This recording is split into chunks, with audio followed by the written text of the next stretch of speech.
Can 168 men defeat an empire of millions? Yes. This is not a fantasy tale, but a true, bloody historical account. Centuries ago, the Spanish conquistador Pizarro, with just over 100 men, landed on the American continent. The million-strong Inca Empire fell into the dust of history. History books claim they relied on superior technology and resolve, but the truth is, death had already cleared the way for them long before the conquerors stepped ashore. Today's Wind Reading focuses on a masterpiece that has influenced global intellectuals for 30 years, Guns, Germs, and Steel. It tells us the root of all this was a stark, naked geographical lottery. Imagine thousands of years ago, human ancestors across the world stood at their respective starting lines. Their intelligence and courage were largely the same. But eventually, the people of Eurasia seemed to have drawn the winning ticket, while those in the Americas and Africa were dealt a much poorer hand. How was this lottery drawn? The secret lies in the orientation of the map. Picture a world map in your mind. The key lies in the continental axis. Eurasia has a rare east-west orientation. What does this mean? It means that along the same latitude, from China to Europe, the climate, temperature, and day length are largely similar. A single crop, such as wheat, domesticated in the Near East, could spread almost without obstruction eastwards to China and westwards to Europe. The same applied to livestock. Cattle, horses, and sheep could easily transmit the fruits of civilization along the same latitudinal band. Agricultural civilization spread like wildfire in the east-west direction, forming a powerful, integrated whole. But now look at the Americas and Africa.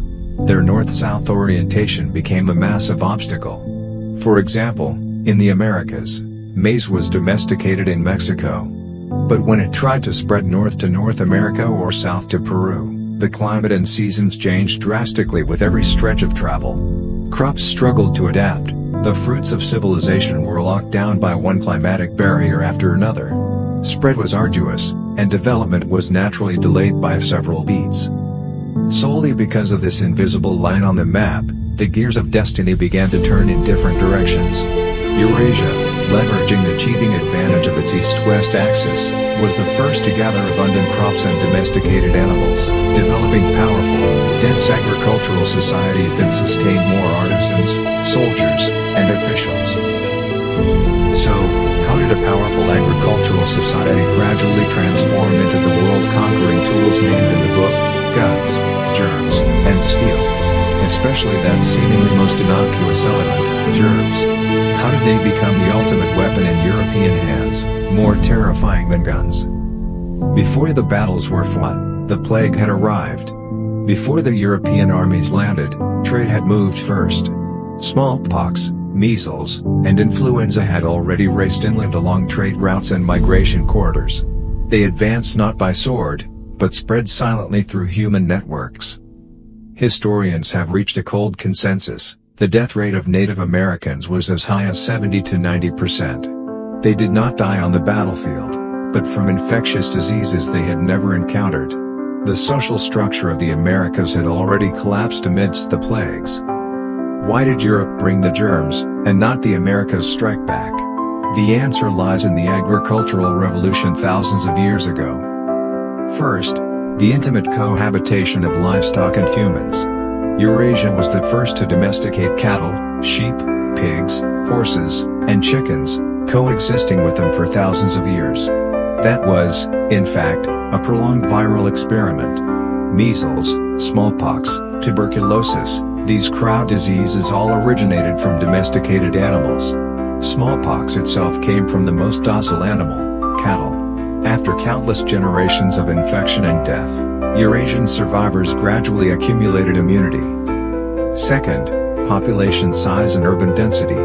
For infectious diseases to sustain transmission, they need a sufficiently large fuel value. Eurasia's developed agricultural and urban networks provided the necessary density and scale. The Americas, meanwhile, primarily domesticated llamas and turkeys. With low urban density and isolated societies, they had virtually no long-term pathogen selection process. Their immune profile was thus acutely vulnerable. Third, Geographical axis and diffusion efficiency. Eurasia's east-west orientation meant similar climate zones.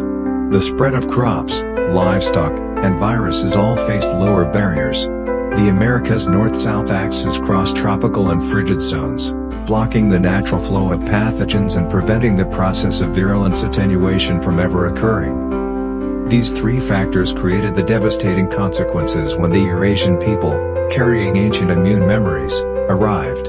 They faced a world with virtually zero immunity, like throwing a torch into a forest that has been dry for 10,000 years. Germs won the war before the army did, because they were the earliest, quietest, yet most fatal variable. The Geographical Lottery allowed Eurasian agricultural civilization to rise first. The Germ War cleared the path for Eurasian conquest. So today we must ask, why did Europe, the most unremarkable corner at the start, become the modern world superpower? Unfold the historical tapestry of the 15th century, and you will see a thought-provoking contrast.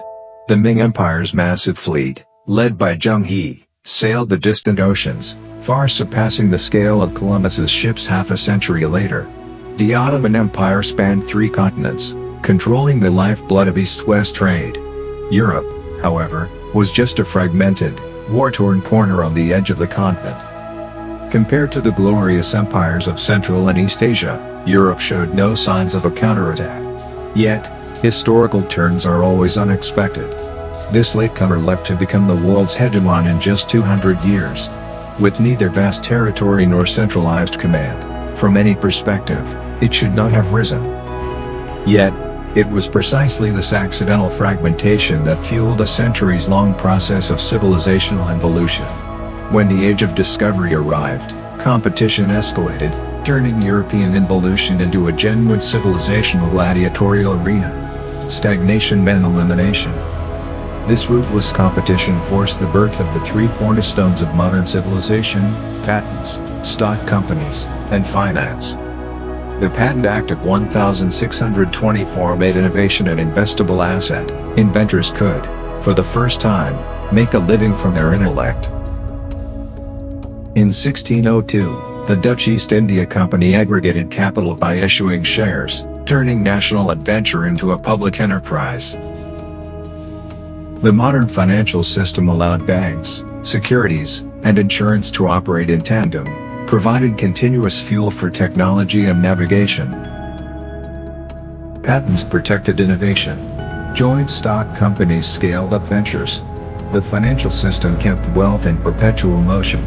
The 3 meshed together like gears, forming the compound interest machine of civilization. Within this machine, navigation, metallurgy, and the mechanical industry fueled each other in a relay. Innovation stacked upon innovation, and history began to self-accelerate.